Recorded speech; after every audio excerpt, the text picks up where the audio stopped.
Praise be Jesus and Mary.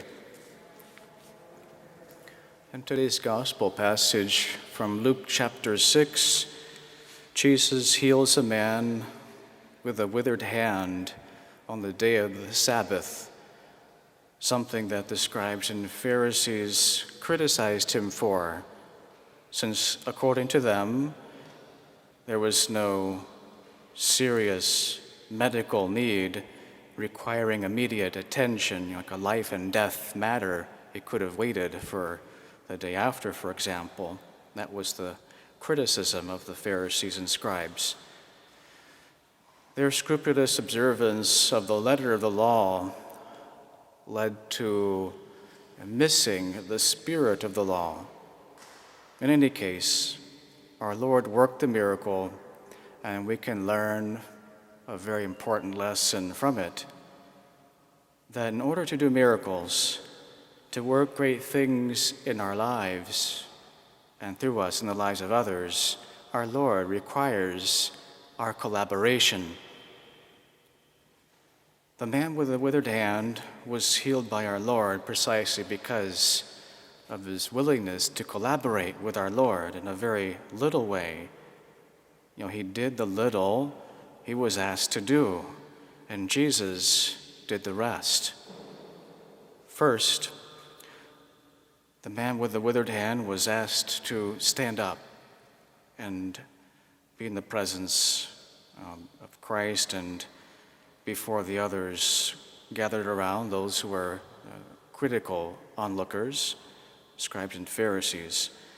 And then he was asked to simply stretch out his hand, extend his hand, that is, his withered hand. He knew, perhaps from many, many years of experience, painful experience, that his withered hand was permanently paralyzed. It was good as gone. And therefore, he could have refused our Lord's request.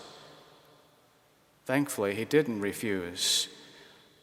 But filled with great faith and trust in our Lord, he did that little deed, and his hand was healed, restored, good as can be. Like the man with the withered hand, we too are called by our Lord to be healed, to be restored, made holy, but not without our own collaboration, not without extending or stretching out our own hand, as it were, not without offering our own meager resources. For example, giving to our Lord our own 5 fish or our 5 loaves and 2 fish, our meager resources, giving it to him, and he does the rest. Paraphrasing St. Augustine, our Lord has indeed made us without us, but he will not remake us, redeem and sanctify us without us, that is, without our collaboration. The whole Christian life that we are called to live fully and bring to perfection is all about God's grace, as you know. It's God's work within us. And that together with our correspondence with that grace in daily life, especially the practice of the Christian virtues and the countless little occasions that every day provides for us. Little things that we can do to collaborate with our Lord in his grace every day and every moment of the day. Beginning when we wake up, waking up on time, for example, waking up ready for the day, perhaps beginning with a brief prayer, and at the end of the day, going to bed on time, respecting our limitations and the rest that we need. Little things like that. And throughout the day, of course, fulfilling our daily prayers, making little sacrifices or mortifications at mealtime, refraining from saying unkind words to others, especially at home, but rather offering words that encourage and build up, offering a smile instead. The little things, the way we use the mass media, like every day we might use the mass media, watch TV or use the computer, to limit that and to use it only for good. And should anything indecent come on, to switch it, turn it off as soon as possible, using it only for good.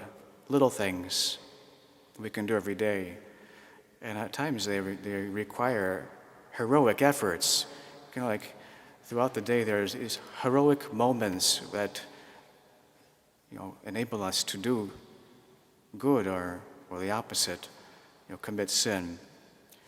So we would hope to always take advantage of these moments to do good, these little Christian virtues that will build up little by little and become ever more easy and joyful to practice.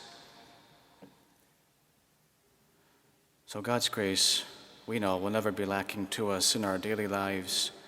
We need only stretch out our hands, do that one little virtuous act at a time, moment by moment, day by day, and the result will surely be great holiness, greater happiness. Saint Jose Maria Escrivá speaks of it in this way. Have you seen how that imposing building was constructed? He asks. One brick after another, thousands, but one at a time, and bags of cement, one by one, and stone upon stone, each of them insignificant compared with the massive whole, and beams of steel, and men working hour after hour, day after day. Did you see how that imposing building was constructed? By dint of little things. Today, let us remember to stretch forth our hand to our Lord, doing little acts of virtue, and God's grace will see to it that we all reach great holiness in life. Praise be Jesus and Mary.